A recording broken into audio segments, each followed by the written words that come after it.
Hello friends!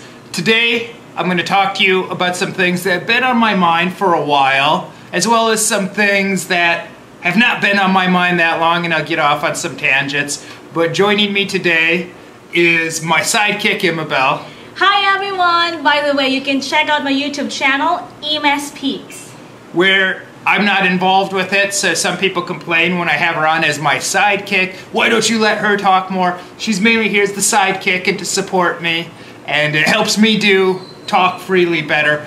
But anyways, we watched this new film last night. What was the movie we watched? Last night it was The Cobbler. With Adam Sandler. It's a new movie with Adam Sandler.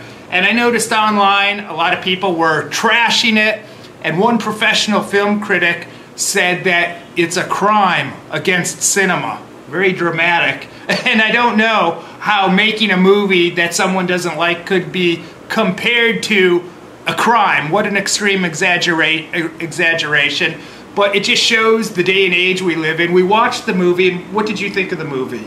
The movie is good. It's not, I would say it's not the best, but it's good. It's not the typical Adam Sandler comedy film that they'll just keep you laughing. It's not like that, but I enjoyed it. Yeah, I wouldn't say the movie's on the level of, say, Braveheart or something like that, but it's pretty far from a bad movie. It's at least a decent film, but it's getting trashed by critics, and a lot of people are writing bad things about it online.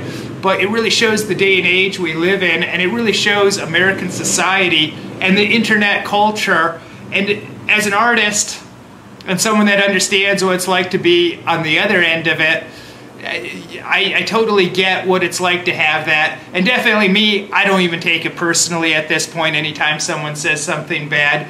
But there's all these people that they go around with movies or whatever, they're always trying to find fault with something.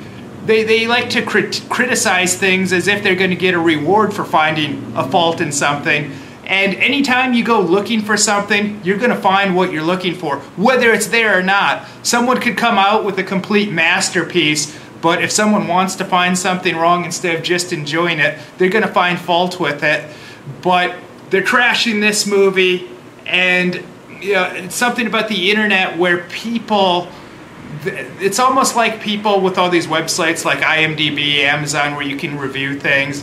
It's almost like they get a thrill of trying to show off, oh, see, I'm smarter than these people. And I think one of the great things about the internet is anyone can get their voice heard out there, but that's also one of the really terrible things about the internet.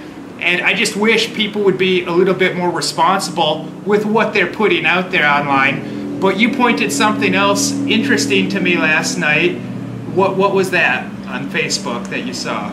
Oh, okay, yeah, I saw this post of the boss, Brian Bosworth. Brian Bosworth. Who just started following me on Twitter, by the way, because I sent him my video where he saw I found his book for sale in Manila. But what did he post on Facebook? It was long. I read it to him, so I guess to make it shorter or simpler, do you remember what it was? Well, basically, he was talking, because he has a new movie out, and he was talking about the criticism that they're getting now that the movie is released. And it's a Christian film, and by the very nature of something like that, you're going to get people that hate it off the bat automatically and people that are totally against it. So he did a post on Facebook about criticism, and it's funny because we actually watched a couple of his other movies just the other night. What's his new movie called that's out now? It's called Do You Believe? And the movies we watched with him. Do You Believe? And we watched a couple of his other recent films. Which they were The Road to Revelation. Revelation Road. Revelation Road 1 and 2, right? Those are Christian movies, not typical Christian movies, but they were pretty good, and I have the feeling and the belief that if you're really a movie lover, which I consider myself a movie lover, and you keep an open mind, even if you're not a Christian, you can be Jewish, Muslim, even an atheist. And I think if there's a Christian film, but it's still a good film, I think you can still enjoy it and it still has value. And that's how I felt about those movies, Revelation Road. But interesting enough, before I came here a couple years ago, I got on this streak where I started watching Brian Bosworth films. And but funny enough, I've never seen the film Stone Cold, which is his most famous movie. But basically what happened is I saw one of his movies on TV where he plays a guy with amnesia, And that was a pretty good movie. And then I thought, well, I'd better seek out his other movies. So I started, like, anytime I'd get a chance to get my hands on a Bosworth film, I would watch it. I even bought one of his films it's called Mach 2. I bought it at Big Lots, I think for only $2. So hard to pass that by a DVD for $2, which was a pretty good movie. But then I haven't seen any of his movies since that until we watched these Revelation Road. But people are criticizing his new movie. But something I learned about Filipino culture, because I had my movie in theaters just over a year ago, Ang Turkey Man Ay Pabo Rin, and it's a comedy movie. You know, in America, when they see comedies, especially something with Adam Sandler, people are very quick to trash it, especially the critics. They won't take those types of films seriously. So when the movie was getting released in theaters, and it is a comedy film, a Thanksgiving Day comedy film, I was kind of expecting a lot of backlash, but I was quite surprised that critics and audiences alike reacted so well for it, because I coming from American culture too, where people are very quick to criticize and find fault, and it's not a flawless film, I'm well aware of that, but the audiences really enjoyed it, and critically, I was so shocked by how critically acclaimed the film was. And that really taught me something about Filipinos and Filipino culture, and I thought I knew everything. But what it taught me is that Filipinos, they're much more accepting about certain things and really actually open-minded about certain things. In some ways, definitely, of course, Filipinos are more closed-minded than Americans, but it really taught me when it comes to accepting art or entertainment, they just, you know, do I have a good time watching it? Oh yeah, then it's a good movie. And I think that that's a great attitude to have. So I was really shocked and very pleasantly surprised that it was so well accepted, especially a comedy film, which people are so quick to trash in the United States, those type of movies. But what'd you think of that? Which one? The reaction to Ang Turkey Man Ay Pabo Rin. I think I have already anticipated that it would be it, because personally I really enjoyed the movie. And you have more of the Filipino thinking too, yeah, which helps also, to know how people are going to react. Experiencing it, watching it with other viewers in the theater, you'd see how they enjoyed it, how much they enjoyed it, because they laughed nonstop, and that's a big thing. I laughed not because they laughed, but you know, as I was laughing, I was like, everyone is just laughing, so it's really fun watching it. And we have a lot of viewers all the time asking, when's it coming to Amazon or iTunes? We don't own the rights to it. I'm just the actor from the movie, and we're trying to work with the producer to try and see how we could make it more available to you guys. But something, going back to Brian Bosworth, is something that I admire about him. In the 90s, he did a lot of action movies, which kind of makes sense too, because you know, there's a lot of guys that maybe they look good as an action hero, they got the pecs, they got the biceps, but you don't really know what these guys could do. Even these guys with martial arts backgrounds that trained martial arts a long time, you don't really know what they could do. Someone with Bosworth, even though he's not from like a combat sports background or a martial artist, I don't think. We know that his muscles, they're not just show muscles like a bodybuilder. He's a very functional athlete. We know he can run. We know he can tackle against really high-level athletes. So we know that he's at least legit in that way. We know he's very functional. But about him in his recent work, he's doing these Christian movies.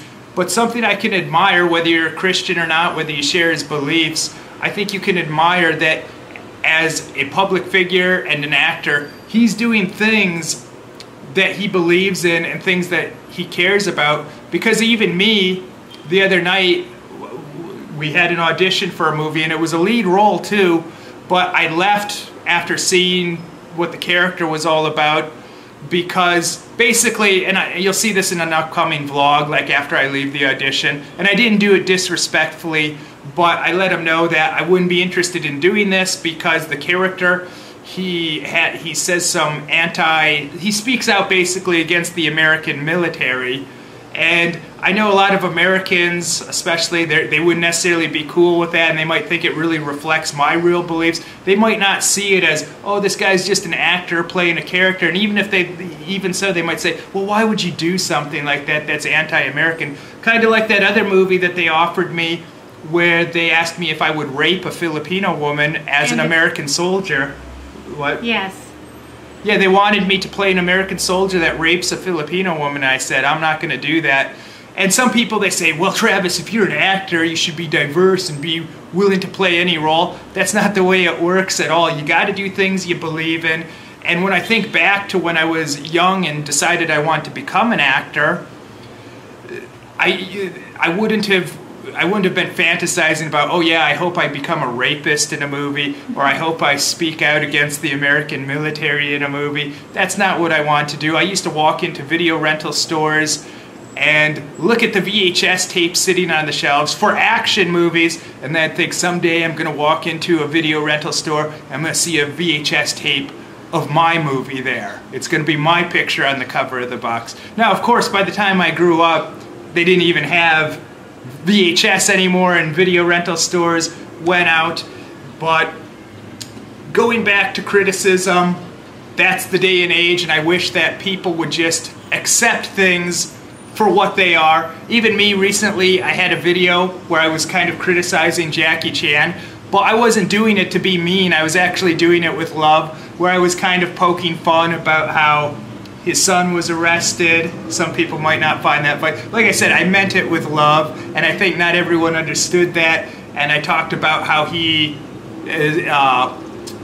promotes communism and talks about how great communism is and stuff like that. It doesn't mean I don't respect him, and I pointed out in the video I even bought his autobiography, so I wouldn't have even known those things about Jackie if I wasn't somewhat of a fan, even if he's not my favorite actor by any means. And I saw a thread someone posted on the internet. Someone started a thread about it, and then someone sent it to me, where someone was saying, oh, how dare he speak ill about Jackie Chan? And then someone else pointed out, as I also did in the video, well, everything I was saying is true, but they also pointed out, look, he must actually like him to know that much about him to criticize him.